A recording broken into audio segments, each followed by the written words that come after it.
It was the last play of the half, and he audibles with Kano, and I don't even know what they're doing.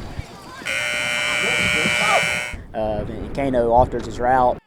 I guess Lee told him what to do, and Kano's wide open. So he got the call at the last play of the half last week, and it scored.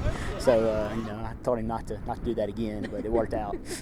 There's no doubt that plain-dealing quarterback Diamante Johnson is the leader of this year's Lions. Obviously, he's a student of the game, but he also brings plenty of natural talent. He just brings, the throwing ability, of course, but he also leads our team in rushing. With our offense, we run a lot of options and a lot of reads, and sometimes he'll give it, and Cardarius or Kano Long can make somebody miss, and then sometimes he'll keep it, and he can make somebody miss. In only 4 games, Diamante has rushed for 514 yards, and last week's opponent, Delhi, took notice.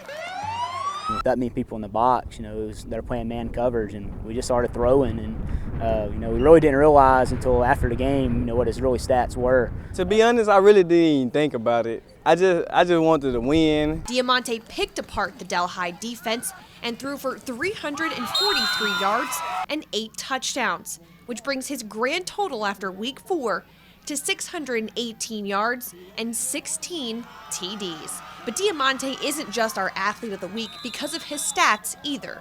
Family, school, as you know, Coach Brotherton, he's like a father to me. They taught me every day about having my head straight. As a little child growing up in church, I always had my head on. I never try to get on the negative side. I always stay on the positive side of life. And he'll be the first one when we get off the bus at a visiting school that'll talk to the other coaches and tell them hello and shake their hands. And he's real appreciative of everything. After the game, he'll go thank the referees for calling a game. That's just the kind of kid that he is. And just like the play he called right before halftime on Friday, Diamante always tries to put his team and teammates in the greatest situation to win. Getting jiggy with it. Getting jiggy with it. Jiggy with it, dirty. Getting jiggy with it. When you're 6'2", 185, and running 4.4 sub 40 like Huntington's Damian Jiggets, it's no wonder defenses jump out of the way instead of wrapping you up. I never really understood why, because myself, I don't see myself as a very big guy, but for some reason they don't want it. He gets to the outside, he rushes in the middle, and when kids see him coming, they try to find a way to get out of the way, and I can understand that because he is just, awesome coming at you. Jiggets has gotten jiggy with it all over the field this season. Pun intended. The Raiders senior has 3 200-plus yard rushing games in 5 weeks and averages 10.3 yards every time he touches the ball.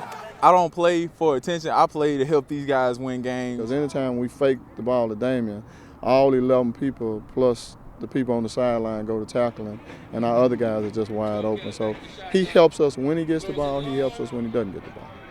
In Huntington's 46-34 win last week against Peabody, Jigget's 50-yard touchdown run sealed the victory for the Raiders, but it wasn't necessarily the way Coach drew it up on the sidelines. Let me tell you a funny story. I had called the play where Alden was going to fake Damian. He was going to boot it. And he got in the huddle and he called the play and he told Damian, he said, "Look, I'm going to boot it."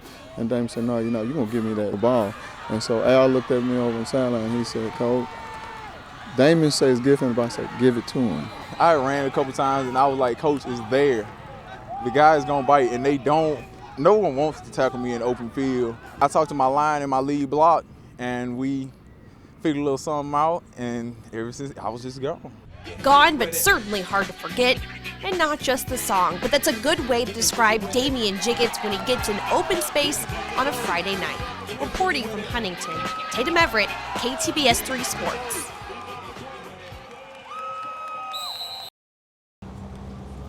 There's a quarterback battle on the Bayou, and of course, it's not for the #1 spot. Drew Brees has secured that role after becoming the highest paid player in the NFL. But behind him, the backup spot may be up for grabs for former Louisiana Tech quarterback Luke McCowan. There are some things that are out of my control, out of my hands, but what is not is how I prepare and what I bring to the table. Those things aren't out of my control. I can contribute. I can compete every day. I can prepare and let the cards fall where they may. Chase Daniel has been Breeze's perennial backup and takes most of the snaps during the preseason and with the second team at practice. The Saints also have Sean Canfield in their arsenal. The 2010 7th-round draft pick hasn't taken a snap in his career and has been on the practice squad for the past 2 seasons. It's really a special group. I really enjoy being in that room. It's just a good fit. The way we do things here, we're doing the right way for the right reasons, and I think that shows you why they've been so successful at that position. Now, it's not impossible for McCown to earn a roster spot. It's just a tall mountain to climb. Right now, he shares third-team snaps with Canfield, leaving little time to impress the Saints staff. But interim head coach Joe Vitt sees potential and called his performance in New England only his first at-bat. We need to see him complete some balls and get the offense in and out of the huddle for one thing. We want to work on his tempo. And the drive to compete is still there because McCown thinks he can add value to the quarterback room by bringing his own spin and perspective to the offense. It's the experience that I have, over 9 years of playing, being in different systems, really being in a very similar system, honestly, when I was in Tampa. And so you draw from those things. And the game of football is still fun for McCown. He cherishes every opportunity he has to play the sport he loves because, as he says, you never know how many you're going to get. Reporting from Saints training camp, Tatum Everett, KTBS 3 Sports.